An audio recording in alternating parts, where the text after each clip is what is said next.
views and opinions expressed in this program are those of the participants and do not necessarily reflect the views of BronxNet or the program underwriters.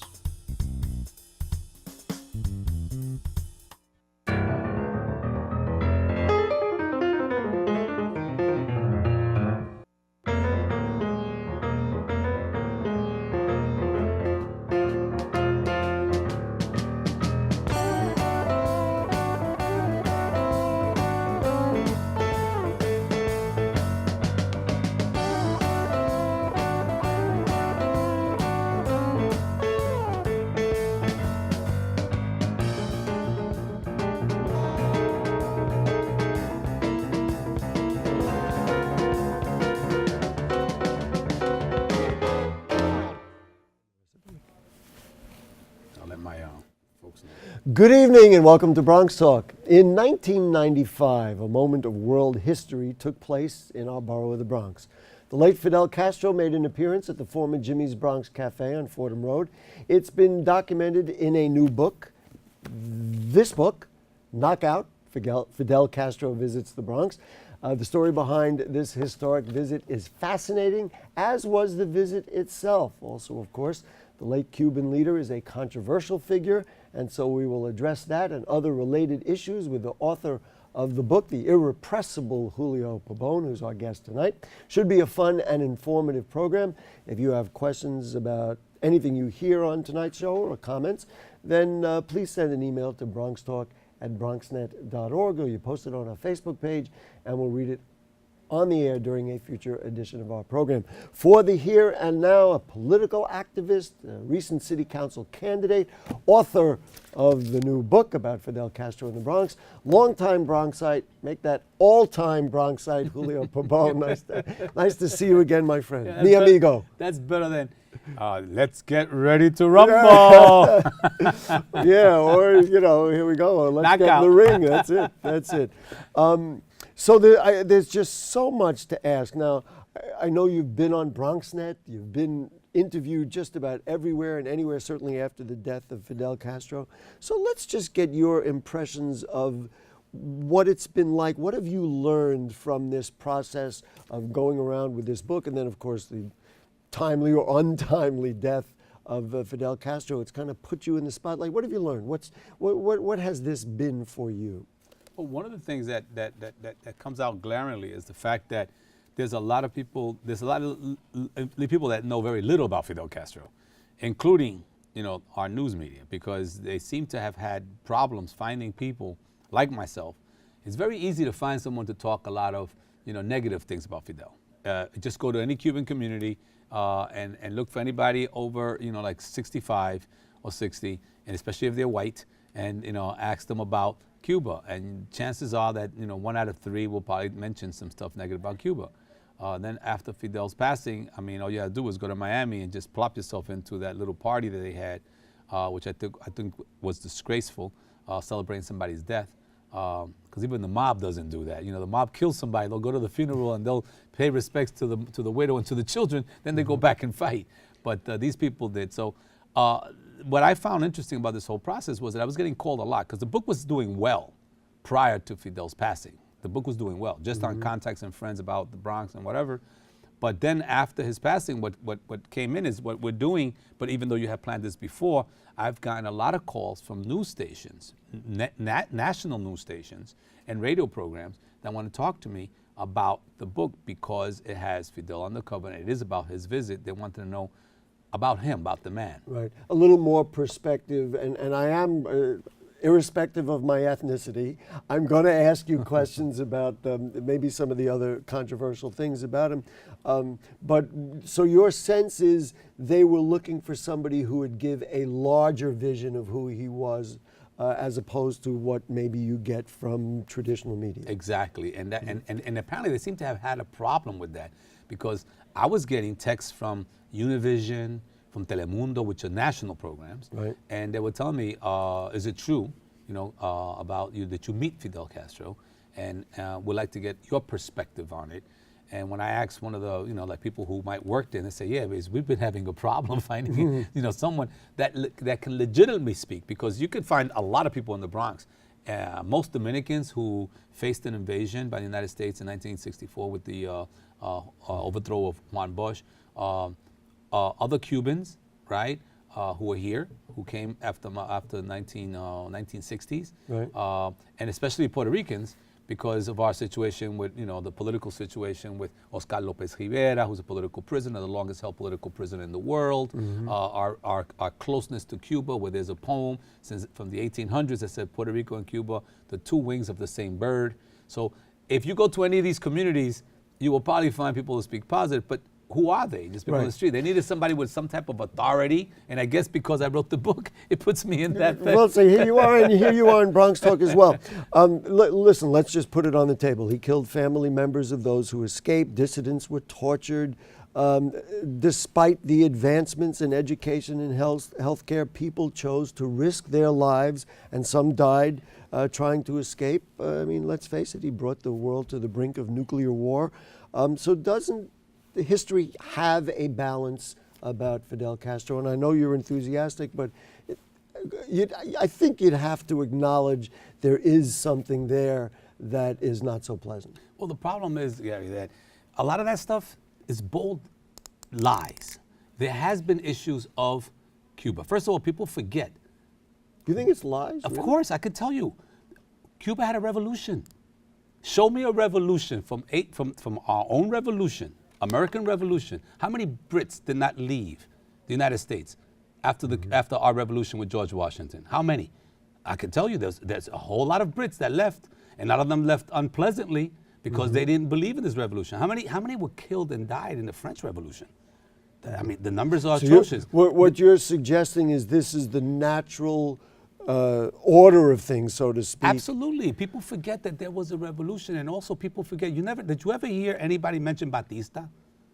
No one mentions Batista. Did. Never. They mention true. Fidel. And then does anybody ever mention the We relationship? should mention for people that's Okay. the real dictator. The dictator that was defeated by Fidel's revolution. Revolution. And Fidel's revolution, when he came down with the hundreds of thousands of people, who were they? They were blacks and there were mambises, which is like the hillbillies. Those are the ones that took over Cuba. These are the ones that were totally isolated prior to a Batista regime where they had apartheid laws in Cuba, especially in Havana. Nobody who was black could sit on a bus with somebody that was white. No one that was black can go in through the front doors of any hotel. Ella Fitzgerald played in El Nacional, could not stay in El Nacional. I mean, this is what Cuba was before. But then you have a certain group of people that were the upper echelon of this society. They leave Cuba and they come to the United States in the middle of when? In the middle of a Cold War. So do you think for a moment that the State Department, when these people left and they came here, do you think they were debriefed and they were basically enticed to more or less exaggerate perhaps? I mean, this is a revolution. But let me ask you this, and you and I were both baseball fans. Just before the show, we were talking baseball, and we always do when we get together. Go Mets. I mean, yeah. Okay, Yankees, all right, you guys are watching, all right. There's two sides to every coin. But really, looking at ball players that we know, whether it be El Duque Hernandez or Yoenis Cespedes or the late Jose Fernandez, these were all people who Left. Well, so wasn't Jose Fernandez on a boat with his mom? Yeah. I mean, didn't he have to escape? Tell me the story about El Duque. What was the story about El Duque? I remember covering when he came to America. I don't remember the exact story. The It's true. story was the same one, except that one was busted. You know, that supposedly he left on a boat, on a raft, and other stuff. Right. The guy That was the story. I remember He that. left on a luxury boat. And when he was here, he got traded to New York. I wrote an article for El Diario, Right. and it said, translation, message to El Duque. The Bronx is not Miami. And what I wrote was, unlike Miami, the majority of the people who live in the Bronx were Latino Puerto Rican.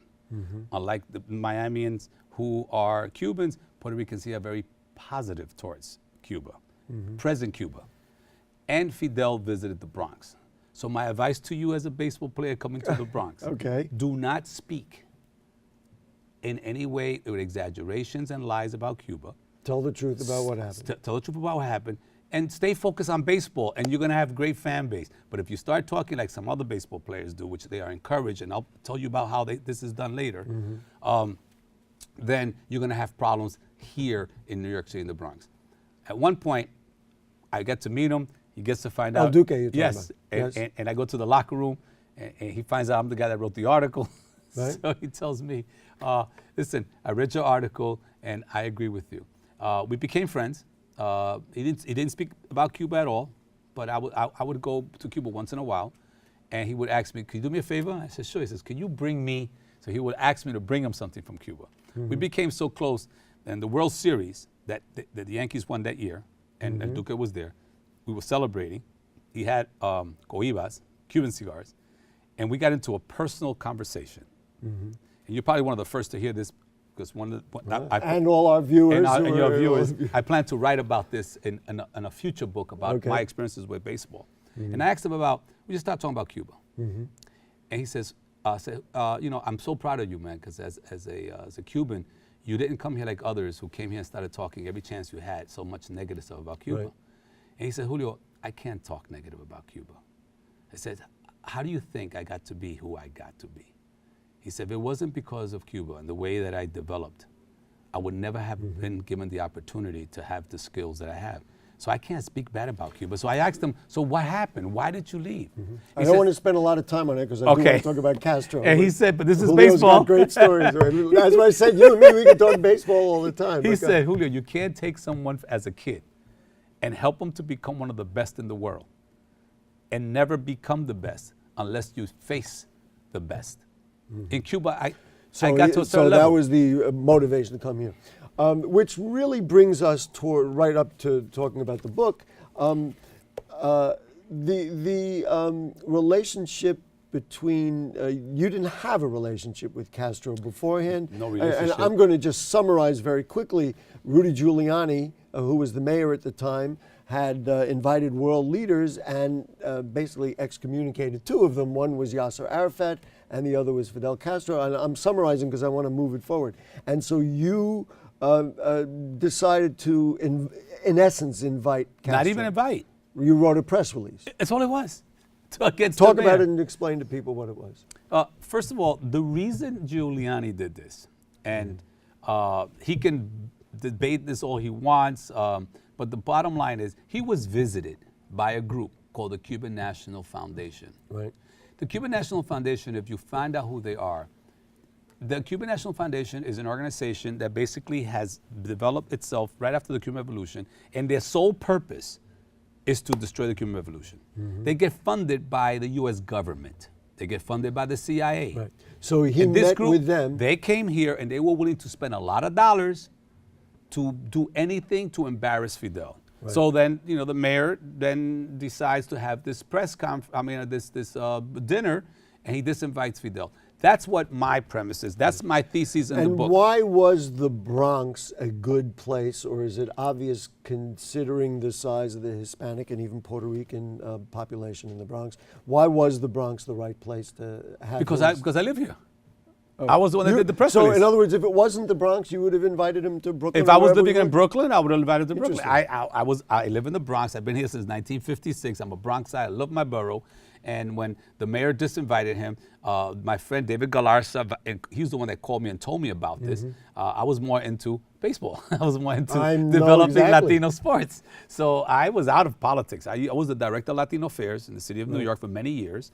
I left that and I started developing my business, Latino Sports. And David calls me up and says, hey, did you hear about how they insulted your boy? He says, what are you talking about my boy? He said, don't you read the papers? And I said, no. Ever since I left politics, I read them from the sports pages forward. I don't read the front pages. He said, bro, read it because Fidel Castro was disinvited by the mayor. And when we talked about it, the reason we decided to do something was because for Yasser Arafat, 1995, when the mayor disinvited him, the State Department slapped Giuliani on the wrist and said to him, basically, what you did was not right. That's not good for diplomatic relations. But that was it. But then the Arab community here in New York City organized a dinner for Yasser Arafat and the PLO, right across the street from One So Financial Plaza. you felt that, you know what, in a way of equal time, we should... from Nobody your- said anything about him. Not one elected official, Gary, not one Latino leader said anything about Fidel Castro. Now, because I was a Puerto Rican that also happened to travel around the country, and I knew the fact that the Abyssinian Baptist Church and the Calvin Butts had already invited Fidel prior to this, months earlier, Right. and he was going to Harlem. So the way it was going to appear through the rest of the country was that Fidel, a Latino, comes to New York, he gets woofed and insulted by the mayor, And the goes black to a black community community. comes out and supports him. And what did the Puerto Rican community do? Well, if you didn't, it would have been Nothing. nada. It would have made us look like a bunch of wusses. So, listen, folks, get the book, read the book. You can find out all the details. What I want to talk about, and we actually have some photographs. What was it like? I want to know, what was it like? Were you aware that this was a moment of history? And walk us through what he got out of a car. You greeted him. He came in. He wanted to speak. Tell me what it was like. Well, first of all, And Jayla has photos, which we're going to show, of Fidel Castro at Jimmy's Bronx Cafe. it was a comedy of horrors. Really? When I was told that Fidel had accepted an invitation, first of all, Gary, there was no invitation. It was a press release criticizing the mayor. I got the National Puerto Rican Business Council to be the organization to officially criticize the mayor, and it was a tongue-in-cheek. Mr. Castro, after the paragraph about Mr. Giuliani, what you did was wrong, insulting, blah, blah, blah, the last paragraph read, Mr. Castro, you don't have to eat with the mayor. If you want, why don't you come to the borough with the most Latinos in New York City, come to the Bronx, and we'll have you for dinner anytime. We'll invite you. That press release that only went out to the New York City press got its way into the Cuban mission and to the mission in Washington. And the head of the Cuban ministers here was Fernando Ramirez, and he's retired. And I got to interview him in Cuba for the book, and this is what he told me. He says, when I was leaving Washington to go to New York to brief Fidel, I had received the press release that you guys put out from Congressman Serrano in his Washington office to my Washington office in my office. I got this release. And then when I come to New York, I also get the same release because I had some friends who were very close to the Cuban mission. And I told them, listen, somebody did speak about Fidel positively. Here's this. And that got its way there. So he says he's briefing Fidel. Fidel comes from Kennedy Airport. He comes to New York, gets into the 38th Street, Lexington Avenue Cuban mission. They sit down. He's briefing him about all the 12, 13 meetings he's having. And the last thing he says, oh, by the way, Comandante, this was also done. So he reads it and he says, tell my Puerto Rican brothers that for me, this is like winning a Nobel Prize. I'll be there. That was it. All hell broke loose. So then and I know you had, all of a sudden, people were asking for invitations and everything else. But what was it like in Jimmy's Bronx Cafe? Did he speak? Did you introduce him? Did he just have dinner? Come on. Sure. And what did he eat? Oh, no. I mean, there's so many other details that you would like to know. Like well, that's how we only have a half hour, but that's why people But you got to gotta get buy the book because, I mean, I've heard you Reverend, speak and I Reverend know- Diaz, you know, he just sent out his You Should Know. Yes. Did you read it? I did. Okay, so he talks about the book. And Reverend Diaz and I have nothing in common. I mean, we both came to the school and we fought here physically. At Lehman College. At Lehman College. We both graduated and we fought here physically. I bopped them because of something that happened here back in the 70s. So, but yet I respect him because he read the book and he's recommending people to read it because it's Bronx history. And what he talks about, he's in it because he was one of those that facilitated paying from that money to have people outside protesting in front of Jimmy's. Really? Yes, and he admits it. It's in the book. In the book. Yeah. So in Jimmy's Bronx Cafe, we finally get the word that Fidel's on his way. There's a whole bunch of other little things that you guys should read because they're going to freak you out in terms of people that have to be escorted out. As I said, I've heard Julio speak. I've seen him on TV. There is a lot here. but which we don't have time for. But But I want to know what went on in there. Yeah, I get the Bruno Rodriguez comes to me and says, hey, we want you to come and greet Fidel. And I said, listen, no, go get Serrano. He's the congressman. And he's right. the highest ranking official politically, right? Right. So he should You have go. no official standing. No, I'm just a kid. I'm just a guy from the Bronx, man. So I said, Aren't we all? and you know what I was really concerned with, Gary? And this is throughout the detail of the book. I was more concerned with security. Right. Because I figured if they try to kill Fidel Castro, according to the New York Times, 12 times, right. CIA, really over 600 times, right? Right. I said, was I played like a fiddle? Because right, almost like you set him up. Yes, because when the Secret right. Service met with me, you know what they told me? You got to cancel this. Mm-hmm. And I said, no. Then they try to convince me, well, then you got to move it to Manhattan. And I said, no. So I'm coming back to the Bronx and say, I got played like a fiddle. Yeah. They're going to kill him in the Bronx. So did he speak? Yes, he spoke. But even before he spoke, the fact is of his meeting with me, when I finally said, okay, I'll go meet him, right. I was never expecting to meet him. Mm-hmm. But they brought me in, and I'm going to meet him. And when I walked to the back of Jimmy's Bronx Cafe, it was the most incredible situation. All I saw when they lifted up the gates of the loading dock, all I saw was police car, no sirens, just lights. And then Black Jimmy, and you know those Black Jimmys, what they have inside, right? Of course. Right. And then you saw a black limousine, and then you saw another Black Jimmy behind.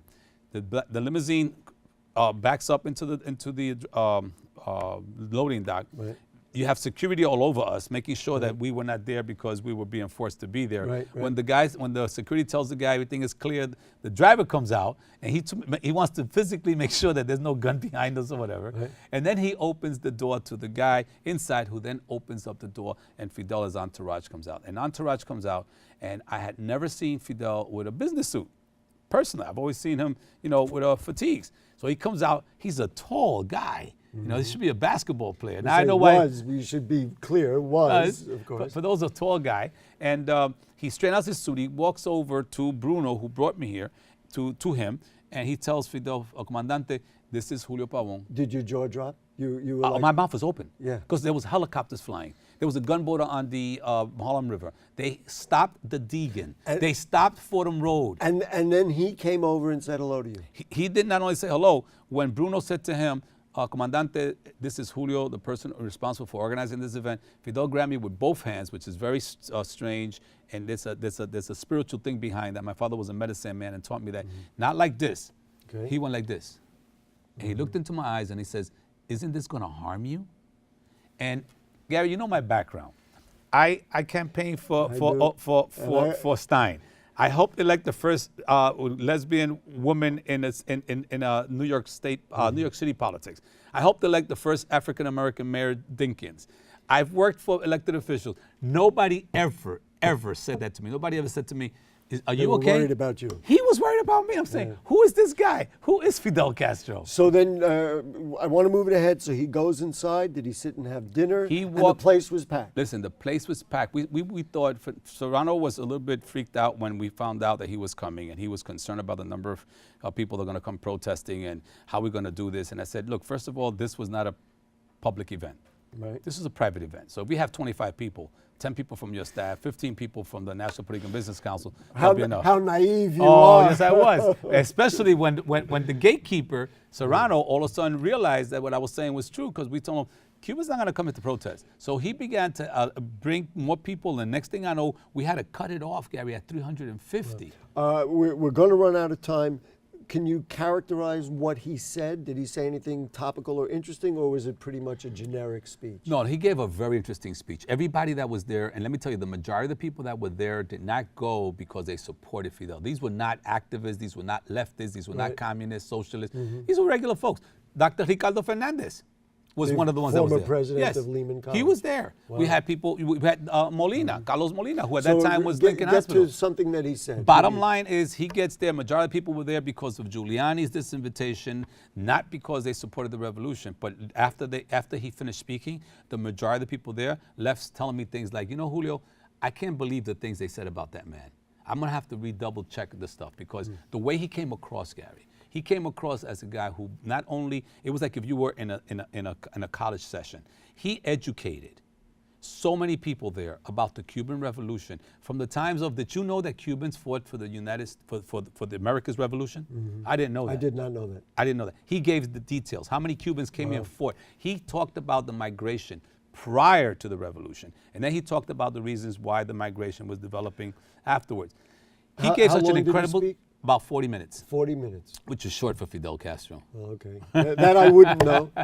So the book is available on everywhere, wherever you buy books, Amazon, Barnes & Noble. Well, no, it's not on Barnes & Noble yet because it's self-publishing, so we're trying to get it. It's on Amazon.com, but also is on knockoutthebook.com, because the difference is if you get it from Amazon, you're going to get a book. If you get it from knockoutthebook.com, knockoutthebook.com, I will autograph. Oh, very nice. Each book. Oh, 2 questions left. Number 1, why knockout, and what's the reference to boxing? That's everybody asks that question. I know question. we're not going to have enough time. You got about 30 seconds for that. And it was one too more. boring for us to just invite the president of the National Political and Business Council to give the welcome, I to give a speech about why we were doing this because of Giuliani's insult, Serrano then to introduce Castro and Castro. We thought that was too bland. So we decided to have 3 children come up and give him a gift.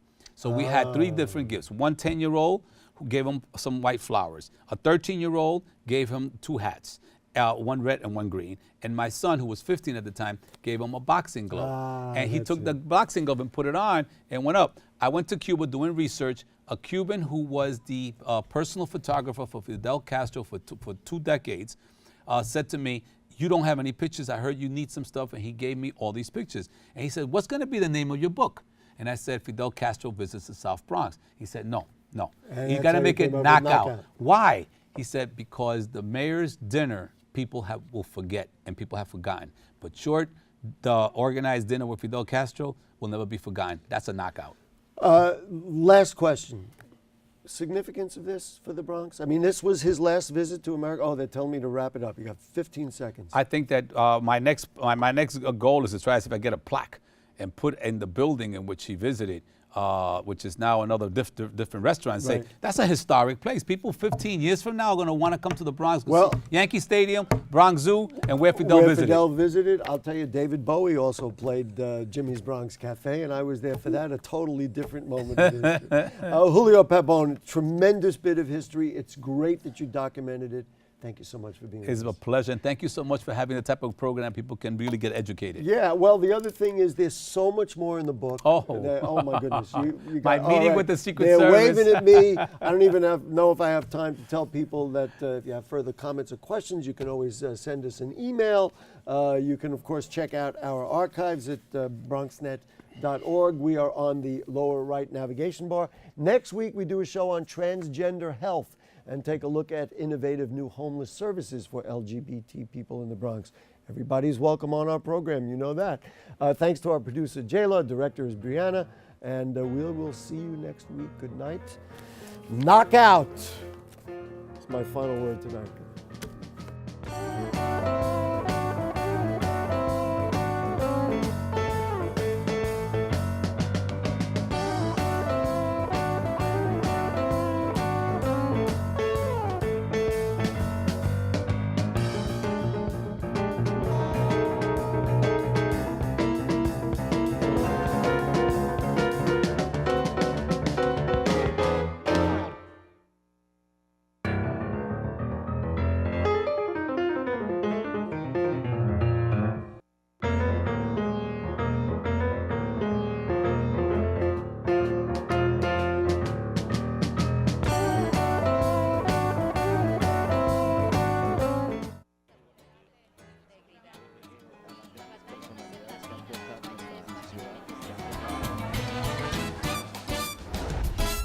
If you want to stay in the know about the latest happenings en español, check out Diálogo Abierto, BronxNet's own Spanish show, Wednesdays, 6:30 p.m. on Channel 67. The latest in news, arts, culture, politics, and what's going on in your neighborhood. Diálogo Abierto, the best way to stay connected in Spanish. See you there.